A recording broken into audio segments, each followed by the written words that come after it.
So now let's take a look at checkbox questions. The advantage of checkbox questions is that you can have more than one option actually selected.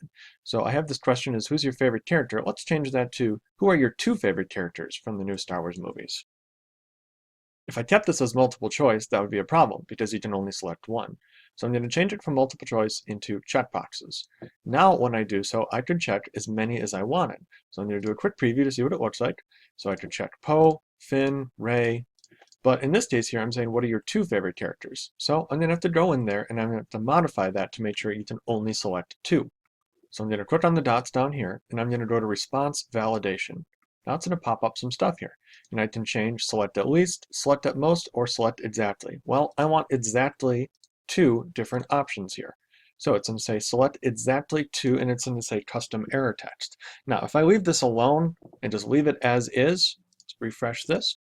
If I select one, it's going to say must select exactly two options. When I select two, I'm good. If I select three, that's too much. So the default one is just going to be how many there are, but I can change that. So now I've got my own little custom error text. If I go and refresh, if I select one, it's going to give this custom thing that I said, but that goes away if I hit two. If I hit three, it comes back because it only will let me submit two. And if I try to submit it as anything wrong with there, it's going to say nope, and it's going to highlight this background in red to say you have an error in how you've answered this question and you cannot submit or go forward until it's taken care of. And I could do other things. So I'm going to change this to select at least two. So now it's going to let them pick two or three. So one would be right out.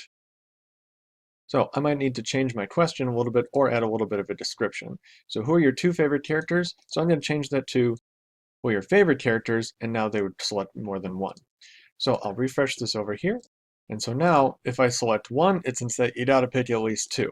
So two is okay, and three is okay as well. And that's all because I changed it from select exactly to select at least.